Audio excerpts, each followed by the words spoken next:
혹시 이런 말 들어보셨습니까? 가장 위험한 때는 어려울 때가 아니라 모든 게 잘 되고 있을 때다. 그런 말 들어보셨어요?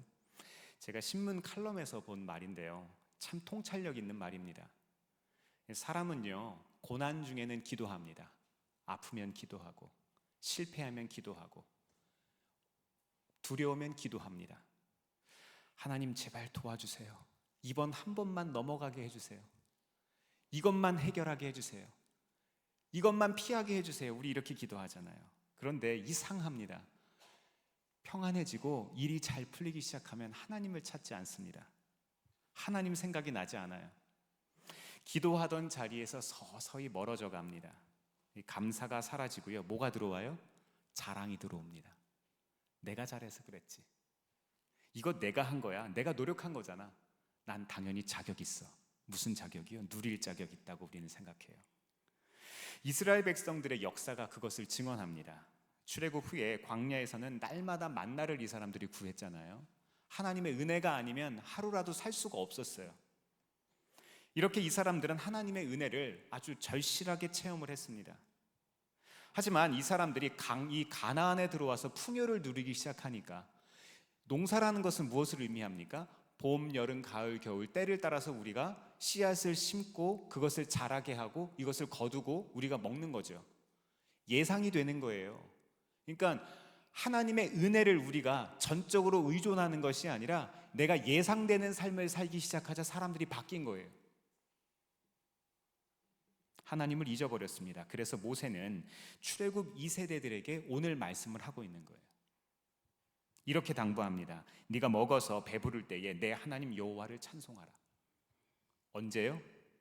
네가 먹어서 배부를 때.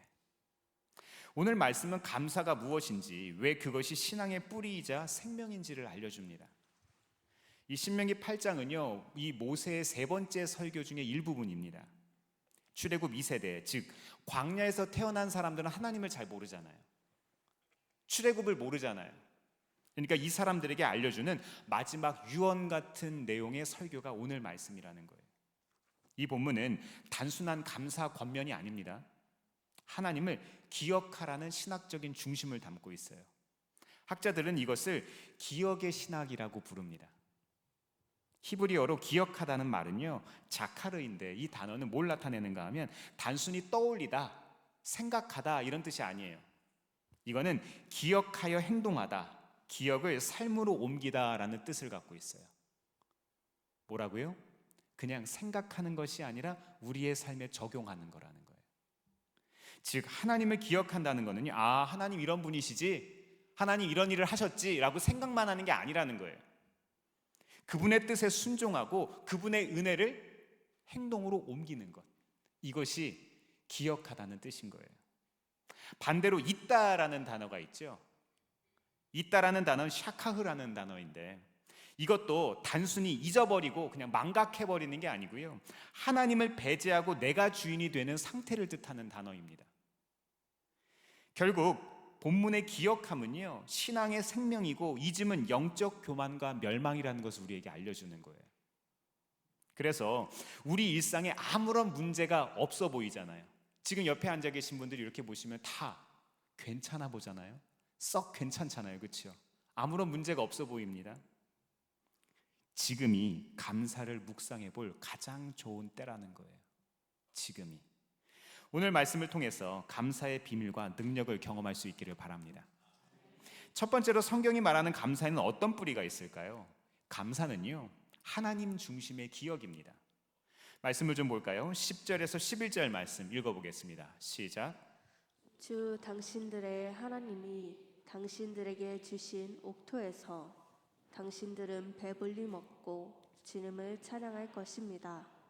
오늘 내가 당신들에게 전하여 주는 주님의 명령과 법도와 규례를 어기는 일이 없도록 하고 주 당신들의 하나님을 잊지 않도록 하십시오. 아멘. 이스라엘 백성들은요, 오랜 광야 생활 끝에 이제 가나안에 들어갑니다. 가데스 바네아에서 이 사람들이 잘못하고 40년 동안 광야를 유랑하다가 이제 들어가는 거죠. 이제는 더 이상 만나를 주어서 먹을 필요가 없게 됐어요. 비옥한 밭에서 스스로 곡식을 거두게 된 거예요. 그런데 모세는 이야기합니다. 배부를 때 감사하라. 괜찮을 때 감사하라는 거예요. 왜냐하면 배부를 때가 가장 감사가 사라질 때이기 때문에 그렇습니다. 감사는 상황의 문제가 아니라는 거예요. 감사는요, 방향의 문제입니다. 생각해 보면 우리의 시선이 하나님께 향해 있을 때 감사가 유지가 돼요. 시선이 내 자신, 내 성취, 내 능력으로 향할 때 감사가 점점 사라지기 시작합니다. 이 본문의 찬송하라는 말은요, 히브리어 바카르라는 단어인데 이거는 무릎 꿇다, 복을 선포하다 이런 의미를 갖고 있어요. 복을 선포하기 위해서는 뭐 해야 된다는 거예요? 무릎 꿇으라는 거예요. 감사는 단순히 고맙습니다 이렇게 이야기하는 게 아니라는 거예요. 감사는 경배의 모습이자 하나님 앞에 우리의 삶을 무릎 꿇는 거예요. 우리의 감사를 한번 점검해 보시기 바랍니다. 우리는 뭐 감사하세요? 한번 빠르게 내 마음속에 드는 첫 번째 감사 뭐가 있는지 한번 생각해 보세요. 나 오늘 뭐 감사하다 한번 생각해 보세요. 혹시 그것이 입술로만 고백하는 겁니까? 아니면 우리의 삶의 방향이 담겨 있는 고백입니까? 요셉의 삶을 한번 생각해 보세요. 요셉. 창세기를 보면은요, 아브라함의 이야기와 이제 이후에는 요셉의 이야기들이 굉장히 많은 부분을 할애하고 있습니다. 왜 그렇게 많은 성경의 장수를 할애하면서 요셉을 이야기를 할까요? 어린 소년이었던 요셉은요, 형들에게 미움을 받습니다. 물론 철이 없죠. 형들이 잘못한 거 아버지에게 가서 다 고자질하잖아요. 그래서는 안 됐죠. 그런데 아무리 그랬다 한들 동생을 죽일 만큼 미워할 만한 일은 아닙니다. 어쨌든 이 요셉은요, 형들에게 미움을 받아서 애굽으로 팔려가고 그곳에서도 억울하게 믿음 따라 살려고 노력했지만 이 사람이 감옥에 갇히기도 했습니다. 누가 봐도 참담한 상황입니다. 그런데 요셉은 그때마다 어떻게 했어요? 하나님을 잊지 않은 거예요. 요셉은 그의 삶의 생애 주기마다 순간순간마다 감사할 조건이 있던 감사할 조건이 없던 누구를 기억했어요? 하나님을 기억한 거예요. 그는 하나님이 자신을 어디로 인도하시는지 기억하면서 모든 상황 속에서 하나님을 바라본 겁니다. 감사는 뭐라고요? 방향이라고요. 결국 요셉은 애굽의 총리가 되어서 모든 권세를 누릴 수 있는 사람이 됐습니다. 바로도 건드리지 않는 사람이 됐어요. 어떤 이야기도 바로도 경청하는 사람이 됐습니다. 배부른 자리, 권력의 자리, 사람들이 부러워할 만한 자리에 올라간 거예요. 우리는 인생의 목적이 어디 있어요? 요셉같이 되면 된 거예요. 그게 그만입니다. 더 이상은 없어요. 세상 사람들이 원하는 감사의 조건과 우리의 감사도 비슷하다는 거예요.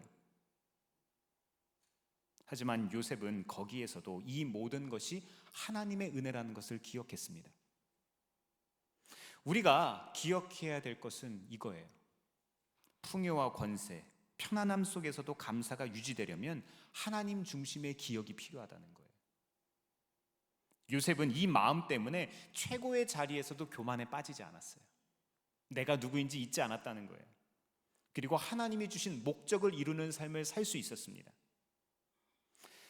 오늘 우리도 요셉처럼 배부른 자리에서 평안한 자리에서도 하나님을 기억할 수 있기를 바랍니다. 내가 한 것이 아니라 하나님이 하셨습니다 라고 고백할 수 있어야 합니다. 이 고백이 우리의 삶을 지킵니다. 그리고 하나님과의 관계 속에서 진짜 기쁨을 누리게 하는 거예요. 지난 2011년도 벌써 꽤 됐네요. 이 동일본 대지진 기억하십니까? 그 원자력 발전소 파괴되고 했었던 그 지진 사건. 많은 사람들에게 공포를 주었고 지금도 그것 때문에 어려움 당하는 사람들이 있죠. 이와테현에 있는 시오마가 성서 침례 교회도 건물이 완전히 무너졌다고 합니다. 일본은 기독교 인구가 1%가 안 되거든요. 이때 이 목사님과 교인들은 임시 천막에서 예배를 드렸는데 이 천막 앞에 현수막을 이렇게 걸어놨대요. 그리고 문구를 이렇게 걸어놨답니다. 감사합니다.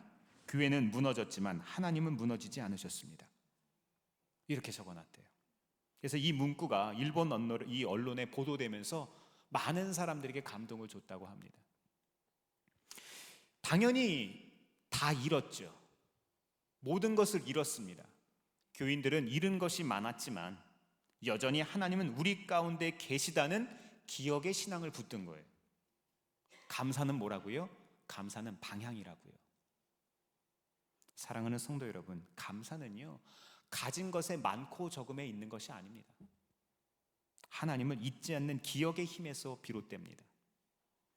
두 번째로 성경이 말하는 감사에는 뭐가 있을까요? 두 번째 뿌리는요, 감사는 교만을 막는 울타리입니다. 13절에서 14절 말씀 같이 읽어보겠습니다. 시작. 또 당신들의 소와 양이 번성하고 은과 금이 많아져서 당신들의 재산이 늘어날지라도 혹시라도 교만한 마음이 생겨서 당신들을 이집트 땅 종살이하던 집에서 이끌어내신 주 당신들의 하나님을 잊어버리는 일이 없도록 하십시오. 아멘. 모세는 뭘 제일 두려워했을까요? 그런 생각 안 해보셨어요? 모세는 제일 두려워하고 무서워했던 게 뭐였을까? 바로를 무서워했을까요? 모세가 두려워한 건 가난이 아니었습니다. 오히려 풍요를 두려워했어요. 번영한 것, 넉넉한 것, 남들이 보기에 썩 괜찮아 보이는 것, 이거 모세는 두려워한 거예요. 가난은 사람을 낮추고 풍요는 사람을 높이기 마련입니다. 너무 높아져서 하나님보다 나를 의지하게 되니까요. 이에 모세는 경고합니다. 말씀에 이렇게 적혀 있네요. 좋은 집을 짓고 소와 양이 번성하고 은금이 풍부할 때 내 마음에 교만하여 하나님을 잊을까 하노라. 교만의 본질은 뭐라고요? 잊어버리는 거예요. 내 능력과 내 손의 힘으로 이 재물을 얻었다, 이렇게 이야기하는 것은 단순한 자랑이 아니고요, 은혜를 잊은 신앙 붕괴의 선언입니다. 풍요 속에서 감사가 사라지면 서서히 나를 높이기 시작합니다. 하나님을 잊기 시작하면 내가 드러나게 되어 있어요. 그래서 성경은 교만이 패망의 선봉이라고 이야기를 합니다. 솔로몬을 한번 생각해 보세요. 솔로몬은 지혜로웠고 부유했습니다. 무엇 하나 부족한 게 없는 사람이었어요. 아버지 다윗의 후광 아니어도 이 솔로몬 사람 자체만으로 빛이 나는 사람이었어요. 일천번제를 하나님께 올려드렸을 때 하나님께서 나타나셔서 소원을 빌으라고 이야기했을 때 이 솔로몬은 무슨 소원 구합니까? 하나님 백성들을 제대로 다스릴 지혜를 구했어요. 이게 얼마나 대단합니까? 그랬더니 하나님께서 그의 나라와 그의 일을 먼저 구했더니 어떻게 해주셨어요? 구하지 않은 것들까지도 더해 주셨어요. 이런 복을 우리 누릴 수 있기를 바랍니다. 솔로몬의 시작은 이보다 더 좋을 수가 없었어요. 하지만 그 평화와 풍요 속에서 하나님을 잊어버렸습니다. 하나님을 잊으니 다른 것들이 눈에 보이기 시작합니다. 지혜와 부가 보입니다. 그리고 권세의 의지에서 우상 숭배에 빠집니다. 솔로몬의 실패는 우리에게 경고하는 거예요. 재물이 많아도, 지혜가 뛰어나도, 아무리 이 세상에서 우리가 탁월해도 하나님을 잊으면 감사가 사라진다는 거예요. 반대로 어려움 속에서도 감사하는 사람은요, 교만을 막을 수 있습니다. 다윗이 좋은 예예요. 다윗은 전쟁도 치렀죠. 얼마나 고난을 경험했습니까? 인생의 반평생을 도망자로 살았어요. 이런 배신과 시련 속에서도 하나님께 감사하면서 시편을 남긴 거예요. 시편의 내용들이 어떻습니까? 전부 다 하나님 앞에 찬양을 올려드리는 시잖아요. 근데 놀라운 거는요, 그 시들을 한번 보세요. 원망하고 불평하고 저주하는 내용들도 있어요. 근데 그걸 누구에게 올려드린 거예요? 하나님께 올려드린 거예요. 사람들에게 방향을 돌리고 나를 바라보고 세상을 바라본 것이 아니라 하나님을 바라보고 내 문제의 주관자이시고 인도자이신 하나님께 모든 권리가 있다고 고백한 거예요. 이 태도가 다윗을 만든 겁니다. 모든 것이 하나님의 손안에 있다, 이 고백을 한 거예요. 혹시 우리는 작은 풍요와 작은 성공들 사이에서 우리는 헷갈리고 계십니까? 하나님 잊고 계시지는 않으세요? 아니면 다윗처럼 마음을 지키고 계십니까? 오늘날 우리 삶도 비슷합니다. 유례 없이 부유한 대한민국 살아가고 있습니다. 해외 나가보시면 더 많이 경험하실 거예요. 외국인 친구들을 만나서 대화하다 보면요, 깜짝깜짝 놀래요. 아니, 저도 모르는 한국 드라마를 그 친구들이 알고 있어요. 한국 배우 소식을 그 친구들이 더 잘 알아요. 저한테 막 얘기를 해요. 그 친구 이렇게 됐다며? 아니, 언제 이혼했대? 저는 몰라요. 근데 그 친구들이 알고 먼저 이야기를 해줘요. 그만큼 외국에서 지금 K컬처가 엄청납니다. 유례 없이 풍요롭고 대단한 대한민국을 살아가고 있습니다.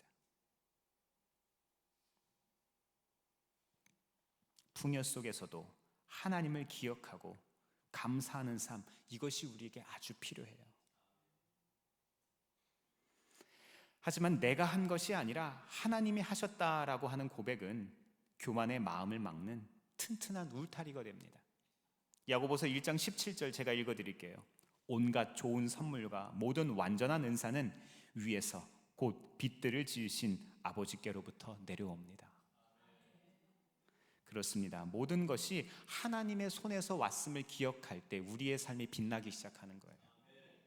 감사가 우리의 마음을 지키는 울타리가 되는 거예요. 풍요 속에서도 하나님을 기억할 수 있기를 바랍니다. 사랑하는 성도 여러분, 마음을 낮춰보세요. 마음을 낮추어 보세요. 당연하게 생각하지 말고 하나님을 기억하면서 감사를 선택하는 삶을 살 수 있기를 바랍니다. 세 번째로 성경이 말하는 감사에는 어떤 뿌리가 있을까요? 감사는 하나님의 목적을 회복시킵니다. 저마다 하나님께서 우리를 창조하실 때 만드신 오리지널 디자인이 있거든요. 사람들마다 하나님께서 부르신 그 비전이 있다는 거예요. 각자 재능이 다르고 관심이 다르고 열정이 달라요. 상황도 다 다릅니다. 우리 모두에게는 하나님께서 우리를 각자 불러주신 목적들이 있어요. 신명기 8장 18절 읽어보겠습니다. 시작. 그러나 주 당신들의 하나님이 당신들의 조상에게 맹세하신 그 언약을 이루시려고 오늘 이렇게 재산을 모으도록 당신들에게 힘을 주셨음을 당신들은 기억해야 합니다. 아멘. 이런 힘 우리 모두 가질 수 있기를 바랍니다. 이 구절이 신명기 8장의 핵심 요절이에요. 하나님이 우리에게 복을 주시는 이유는요, 단순히 그냥 살게 하시려고, 그냥 풍요롭게 살게 하려고 하시는 게 아니에요. 그 복을 통해서 하나님의 목적, 즉 하나님의 구원 계획을 이루고자 하시는 거예요. 요셉에게 어려운 과정을 통해서 요셉이 결국 뭐 하게 됐죠? 유다를 안 죽였잖아요. 자기를 팔아버렸던 그 형 유다를 안 죽였잖아요. 유다를 죽였으면 어떻게 된 거예요? 요셉이 할 수 있다고, 내가 총리 대신이기 때문에 내가 권력과 힘이 있어서 할 수 있다고 만약 형을 죽여버렸으면 어떻게 됐어요? 예수님이 태어나지 않았겠죠. 하나님의 구원 목적, 구원 계획을 우리를 통해서 이루어 가시는 겁니다. 히브리어 코아치라고 하는 단어는요, 단순한 힘을 뜻하는 단어가 아닙니다. 이것은 내적 에너지, 생명력, 그리고 지속할 힘을 뜻하는 거예요. 우리의 건강과 지혜, 관계, 기회, 또 숨 쉴 수 있는 힘도 있죠. 목소리를 낼 수 있는 능력도 있죠. 이 모든 것이 하나님의 은혜로 주어졌다는 거예요. 내가 잘해서 그런 게 아니라는 거예요. 제가 이렇게 목소리를 낼 수 있는 것도 제가 잘해서 내는 게 아니잖아요. 하나님께서 해주신 거예요.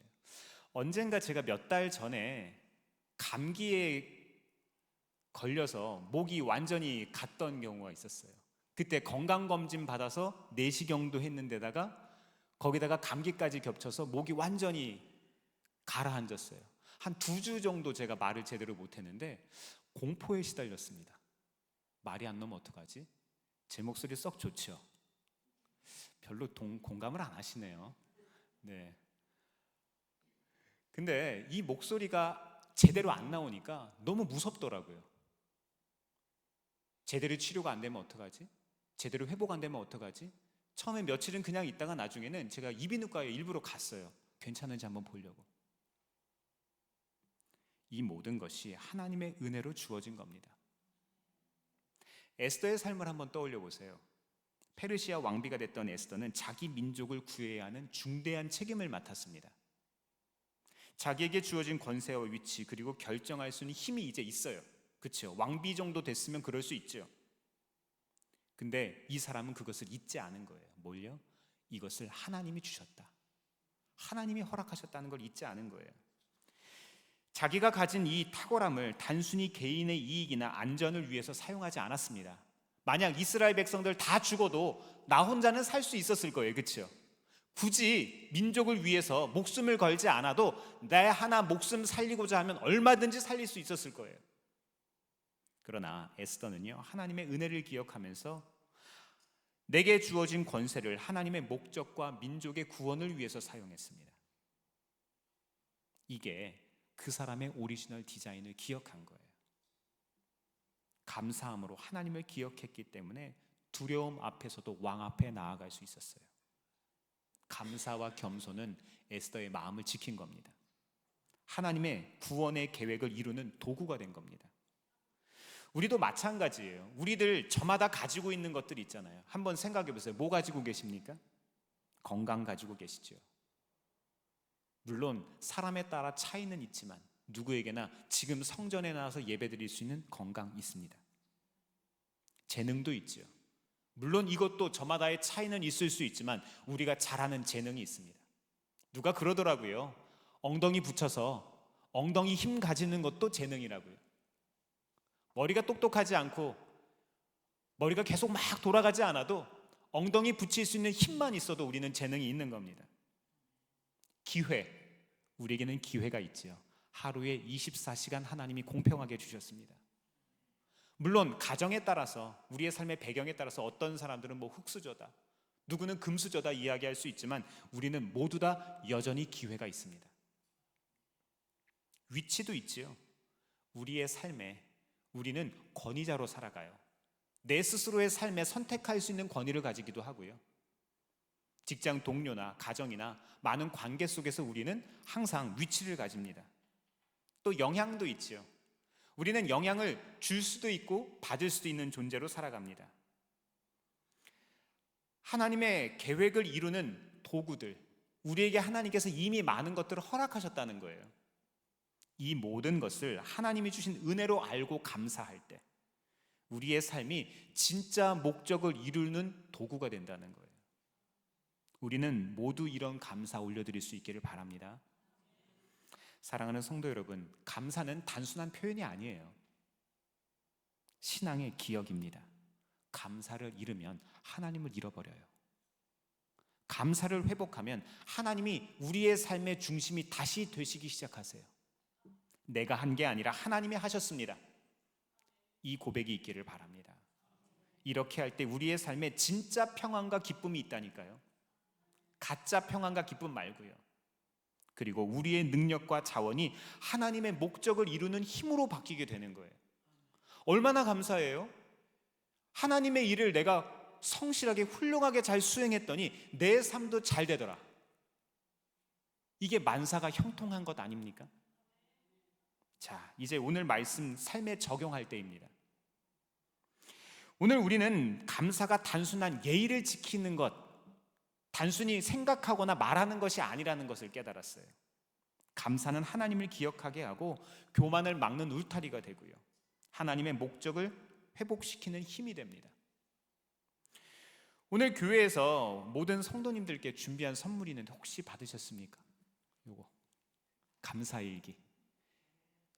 들어오시면서 받지 못하신 분들은 나가시면서 2층 그 엘리베이터 앞에 의자에다가 이렇게 올려놨거든요. 교회에서 넉넉하게 준비를 해놨어요.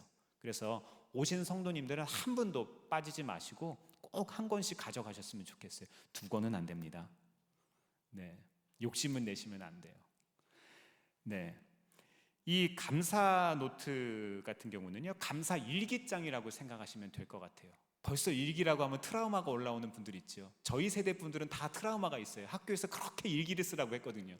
그림 일기부터 시작해서 일기장 검사를 왜 이렇게 하는지. 그죠? 받으신 분들은 한번 좀 보시면은요, 이 안에 날짜를 적게 돼 있어요. 뭐 예를 들면 2025년 10월 25일 날짜리를 이렇게 적고 그 아래 보면은 1, 2, 3, 4, 5 5가지 기도 제목을 우리가 감사 기도를 이렇게 올려드릴 수 있는 5가지 항목들이 있습니다. 여기에다가 우리가 감사를 쓰는 거예요. 하나님 앞에. 그래서 화면을 잠깐 좀 보여주시죠. 예를 들면 이렇게 적는 거예요. 오늘 하루 시작하면서 감사한 일을 적는 거죠.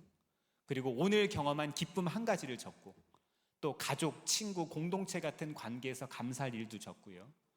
또 오늘 경험한 어려움 속에서 감사할 점도 적고, 또 하루를 마감하면서 감사한 일들을 적고. 그런데 이런 거 생각 안 나잖아요? 생각 안 하셔도 돼요. 그냥 감사한 것들 쭉 적어보세요. 그냥 적어보시는 거예요. 하루에 5가지만 적어보는 거예요. 하루를 마치면서 오늘 하루 하나님께서 내게 경험하게 해주신 감사한 일이 뭐가 있나 한번 그냥 적는 거예요.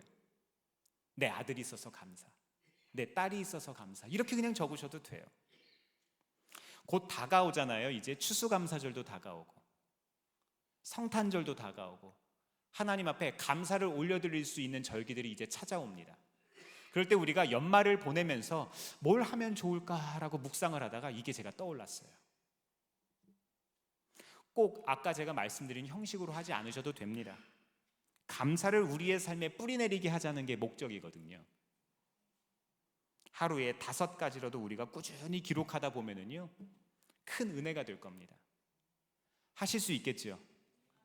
일기라고 하면 막 이만큼씩 적어야 되는데 이렇게 적으라는 게 아니잖아요. 그렇죠? 5문장만 그냥 적으시면 되는 거예요. 그 정도는 하실 수 있잖아요.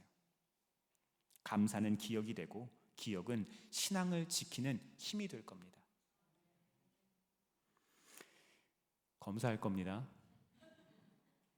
골로새서 3장 15절 말씀 마지막으로 우리 한번 고백해 볼까요? 시작.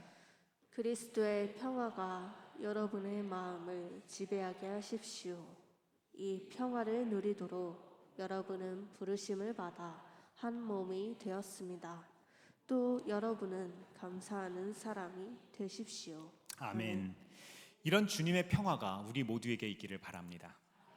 감사를 고백함으로 그분의 평화가 우리의 삶을 지배할 수 있게 해야 합니다. 풍요 속에서도 겸손하게 하나님을 기억해야 합니다. 사랑하는 성도 여러분, 감사하는 사람은요, 어려움 속에서도 하나님을 붙들 수 있어요. 감사는 우리의 삶이 하나님의 목적 안에서 살게 하도록 하기 때문이에요.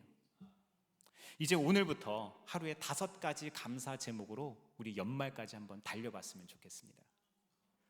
비록 지금은 작은 감사들이지만 이 감사들이 하나씩 모이다 나중에 우리가 연말쯤 가서 이거 노트를 한번 이렇게 들춰보면은요, 아, 내가 이렇게 감사한 일들이 많았구나, 하나님이 내 삶 속에 이렇게 역사하셨구나, 이거 분명히 깨닫게 될 겁니다. 이번 한 주 살아가시며 감사가 우리의 삶에 단단히 뿌리내리고 하나님과 연결되어서 진정한 평안과 기쁨 누릴 수 있게 되기를 주의 이름으로 축원합니다. 기도하겠습니다.